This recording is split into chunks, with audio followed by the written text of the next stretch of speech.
A nova Previdência é o tema do nosso Além da Notícia da noite de hoje. Já está aprovada, agora aguardando apenas sua promulgação. A partir da promulgação, que deve ocorrer até 19 de novembro, já entra em vigor com suas novas regras. E esta nova Previdência traz mudanças importantes para quem ainda não começou a trabalhar, para quem já contribui com o INSS ou com os sistemas de aposentadoria dos servidores públicos. Para quem já está no mercado de trabalho, foram criadas regras de transição. E essas regras objetivam diminuir o impacto das mudanças. Tem uns termos aqui que a gente não costuma entender. Eu gostaria de entender melhor. Vamos lá. Quem ainda não começou a trabalhar, de que forma, já com essa nova Previdência, a pessoa vai entrar no mercado de trabalho, Diego? Então, quem ainda não começou a trabalhar e que não é segurado do regime geral, que é o INSS, essa pessoa já vai estar exposta às novas regras gerais. Todas elas? Todas elas, ou seja, 65 anos um homem de idade, 60 a mulher, com 20 anos de contribuição homem, 15 anos de contribuição a mulher, e já submetida ao novo cálculo. Né? Essa pessoa tem a oportunidade de se planejar. E para quem já contribui? Para quem já contribui, ela tem a opção de ficar na regra nova ou de aderir às regras de transição, que são 4 para o regime geral, e 2 para o regime próprio, que são os servidores públicos da União. Então, são essas duas, são 4 regras para o regime geral, pessoa comum, isso, e 2 para o servidor público federal. Exatamente. Ele pode escolher em qual delas entrar, é isso? Exatamente. Qual que é a grande questão da regra de transição, como você bem definiu inicialmente?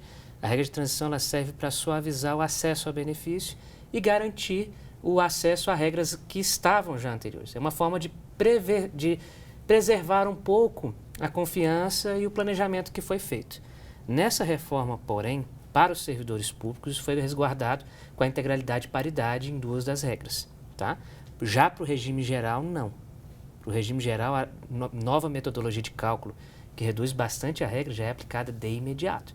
A regra de transição para o regime geral, o pessoal da INSS só aplica para ele poder entrar um pouco mais cedo, mas nem tanto, no benefício. Mas o cálculo do benefício segue a regra nova, o que desconfigura um pouco a ideia de uma regra de transição.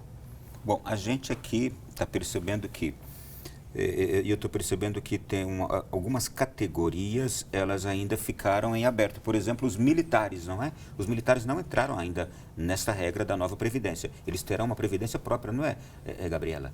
Sim, está sendo discutida, né, inclusive, e teria uma regra diferenciada pelas regras que já são diferentes hoje em dia, né? Eles não quiseram, enfim, colocar no mesmo bolo.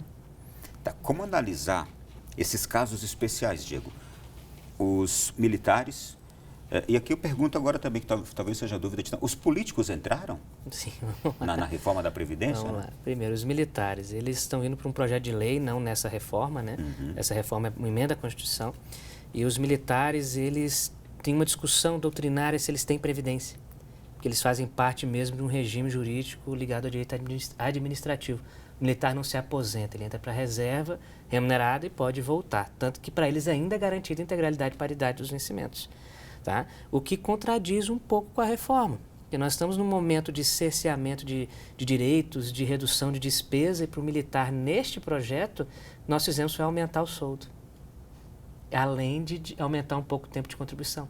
Mas ainda há dúvida se esse aumento do soldo foi compensado porque a economia não aumenta o tempo de contribuição. Então, isso é um pouco ilógico, né? Para o legislativo aprovar algo desse tipo. Mas aí eu pergunto, este mesmo tratamento dado por esta nova Previdência aos militares brasileiros, assim também acontece em outras partes do mundo? Os militares, devido ao estilo de vida, de entrega, de dedicação, periculosidade, tantas coisas, e por estarem permanentemente em estado de atenção, eles também em outros países têm esse mesmo tratamento? Não.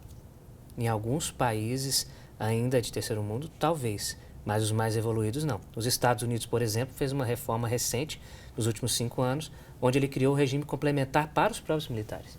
Então, muito aproximado da ideia que o ministro Paulo Guedes queria trazer inicialmente. No Brasil, nós estamos indo completamente na contramão da evolução legislativa de proteção dos militares. Eles têm condições de manter uma previdência contributiva igual a todo cidadão, eles pagam uma contribuição muito inferior. Tem a questão da pensionista do militar, que vinha de uma ideia antiga, onde o pai militar ficava viajando e você tinha a filha mais velha, que acabava sendo uma segunda mãe para os irmãos, viajando junto, então ela não estudava, não casava, não fazia nada. Então ela, de fato, merecia a proteção do pai. Hoje as relações mudaram. Então não comporta mais no Brasil pagarmos pensões militares de 30, 40 mil reais para uma filha. Isso permaneceu? Ou permanece ainda? Permanece até hoje e vai ficar durante muitos anos. Né? Com uma contribuição de 2% sobre a receita. O segurado INSS paga 11% se ele for empregado e 20% se ele for contribuinte individual, sobre o que ele recebe. O militar paga 2% para deixar uma pensão de 30, 40 mil reais para uma filha. Então, nós precisamos ver essa questão dos militares com mais cuidado. Nós temos todo o respeito com os militares, eles merecem uma proteção diferenciada, tal como os militares dos estados também. Como aqui os militares do Distrito Federal, o Corpo de Bombeiros, os militares do Rio de Janeiro, dos estados, dos municípios, que também estão expostos até mais do que as nossas Forças Armadas, graças a Deus. Porque se as nossas Forças Armadas estivessem tão enroladas, nós teríamos um problema de ordem interna. Então, mas os militares dos estados não estão tendo o mesmo tratamento. Então, por que essa diferenciação? E quanto à segunda pergunta que o senhor fez, das outras áreas e o político. O político foi atingido? Há muito tempo o Instituto de Previdência dos Parlamentares foi extinto, foi em 97. Só que eles ainda continuaram insistindo em impossibilitar. Essa reforma extinguiu de vez, que tirou da Constituição, o Instituto de Previdência dos Parlamentares, mas permitiu que quem já está no sistema e quem está na atual legislatura ainda possa fazer parte. Isto é, só vai funcionar 100% essa nova regra para o político que vier a ser eleito. Exatamente, um político novo que vier a ser eleito pela primeira vez na próxima legislatura. Isso quer dizer que ainda a gente vai ter bastante tempo ainda. Teremos. Com regras antigas valendo para os políticos os atuais que vão permanecer, inclusive. Exatamente, é totalmente incongruente com o objetivo de uma reforma. Muito bem, olha, a gente tem agora o povo nas ruas também querendo saber uma porção de pontos dessa nova Previdência. Vamos ouvir agora? A pessoa que está faltando, o servidor que falta 2 anos para aposentar, quanto tempo de pedágio? Tenho 59 anos, tenho 29 de contribuinte, eu falta 2 anos para me aposentar. Se dentro desses 2 anos agora, se essa nova lei vai me prejudicar em alguma coisa? Eu gostaria de saber qual é o tempo, por que ele aumentou o tempo das idades, dos idosos, entendeu? Por que agora tem que ser mais velho para poder ter a carteira, para você poder se aposentar, na verdade? A pergunta é se o governo está preparado para levar a conhecimento das gerações que estão entrando agora, principalmente como vai ser esse processo. Porque quem já tem o direito adquirido, para ele é indiferente. Mas para quem está no mercado de trabalho ingressando, principalmente agora, ele precisa se preparar para as mudanças. Tá aí, volto com você, Gabriela. Quem está no mercado precisa se preparar para as mudanças, é porque da idade, novamente vamos enfatizar isso para responder, não é?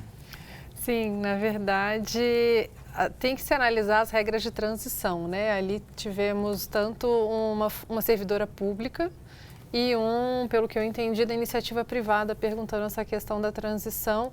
Tem que se analisar cada caso a caso para ver qual que se adequaria à nova regra. Mas é isso, eles entram em regra de transição e talvez não sofram tanto, né? Teriam ali uma amenização do impacto aí do tempo, mas o Diego pode explicar um pouquinho melhor, não sei se você conseguiu pegar ali as duas questões. Mas a questão da idade é isso, a gente está vivendo mais e as pessoas, a gente precisa alongar um pouco esse tempo para que a gente contribua durante um período maior para ajudar no sistema, né? Basicamente é isso, por isso que as pessoas tiveram que alongar um pouco. E na minha opinião isso até foi ameno, né? Poderia ter sido até puxado um pouquinho mais a régua para cima aí, mas as pessoas vão ter que contribuir um pouco mais. E se a gente parar para pensar, uma pessoa com 62 anos, uma mulher com 62 anos hoje, ela é uma mulher ativa ainda, né? Se a gente analisa as minhas avós com 62 anos, elas estavam em condições totalmente diferentes de uma pessoa hoje com 62 anos, por conta da exposição que se tinha, o trabalho mais braçal, tudo isso. Então, as pessoas, as condições de trabalho, as condições de moradia, tudo isso pesava bastante. Então, eu acho que a idade é por conta disso, sem sombra de dúvidas. Esse ajuste, eu conheci pessoas e conheço que se aposentaram com 48, 50, sim, 52 anos e você olha para a pessoa, é um garotão ainda, uma pessoa jovem, com uma força de trabalho para servir. Realmente essa questão da idade, ela merecia uma atenção especial, né, Diego? Sim, com certeza. Até porque neste ponto a idade mínima veio para corrigir ou evitar problemas. O que nós vemos? O direito previdenciário ele é reformado todo dia. Nós tivemos emenda em 98, em 2003, 2005, 2007, 2010, 2016, 2017 e agora em 2019. Uma coxa de Ano retalhos. passado também teve, 2018. É uma coxa de retalhos. E toda vez que vem uma reforma muito abrupta, o que a sociedade faz? Aposenta muito rápido. Nós temos servidores públicos aposentados com 48 anos de idade, mulheres? Temos. Conheço várias. Temos servidores públicos homens aposentados com 50 anos de idade? Temos vários. Com integralidade e paridade? Temos. Tá? Mas isso é passado. Isso já, a lei já mudou.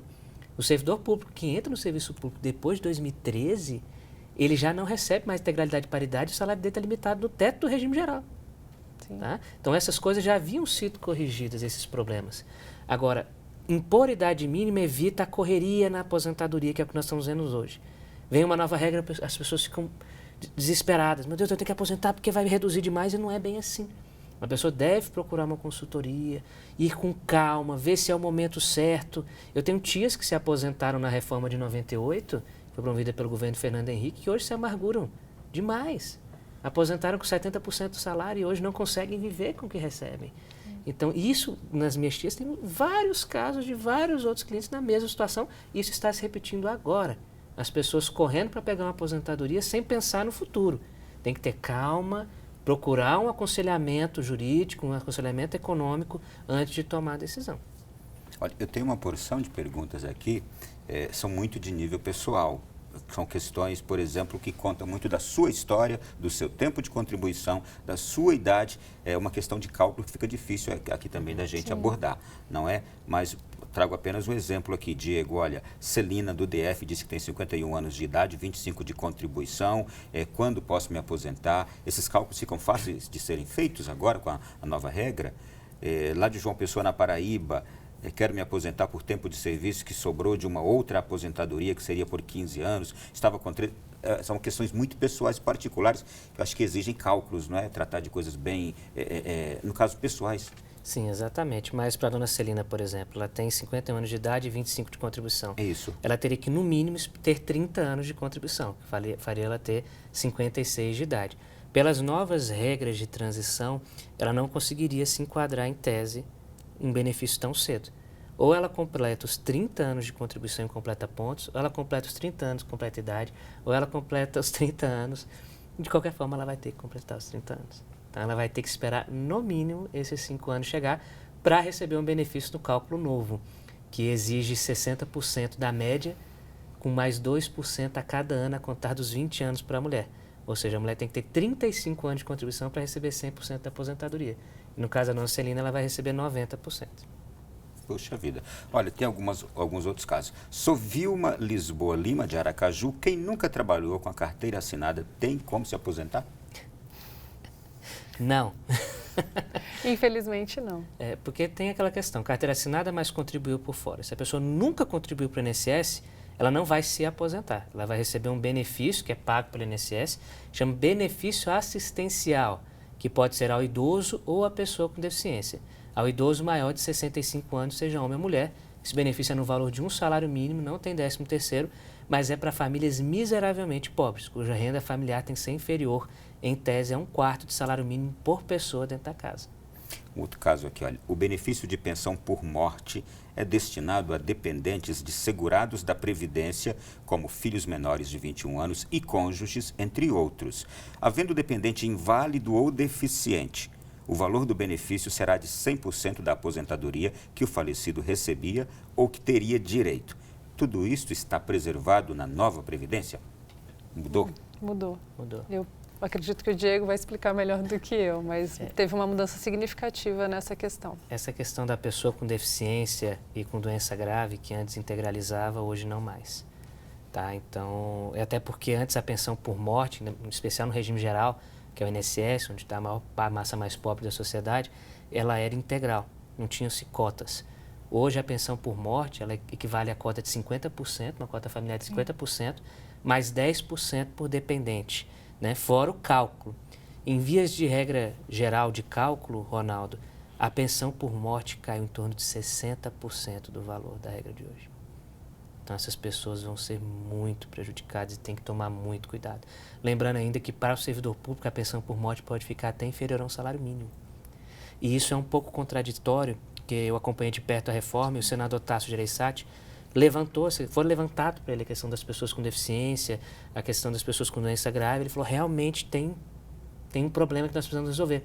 Mas eu não vou colocar isso na PEC da Previdência. Eu vou colocar isso na tal da PEC paralela, que é uma outra reforma que está correndo em conjunto. Olha que absurdo. E a PEC paralela vai valer para estados e municípios. Vai valer para funcionários. se ela for aprovada. Se ela for aprovada. Mas você tem dúvida quanto a isso? Tem, muitas. Porque a PEC paralela, pela primeira vez na história do direito constitucional brasileiro, nós estamos tendo uma proposta paralela para consertar erros de uma proposta que nós estamos provando errada. Isso é absurdo. Como, por exemplo, a questão da pessoa com deficiência. O Senado falou, está errado. Precisamos proteger essas pessoas. Mas vamos aprovar assim para não ter que voltar para a Câmara. Quando ele faz isso, a PEC passa a valer com erro, e aí depois, você sabe, talvez vir uma PEC paralela que vá consertar. Ela tem um monte de regras da PEC paralela, consertando erros dessa PEC 6 e propondo novas coisas. E se não passar? E se aquilo que está sendo proposto não for para frente? Olha a insegurança jurídica. Nós vamos ter uma norma Todavia, há legítima. aspectos na PEC paralela que interessam ao governo. Sim. E há aspectos como, por exemplo, este, que interessa à classe trabalhadora. Total. Pode ser que as duas coisas ali se fundam, não é? Com certeza. Acreditamos e rezamos que e vamos sim, torcer para isso. Olha, tem muita gente querendo saber sobre a aposentadoria dos professores, das pessoas, dos trabalhadores rurais. A gente volta já já falando sobre isso aqui também no nosso próximo bloco. Até já.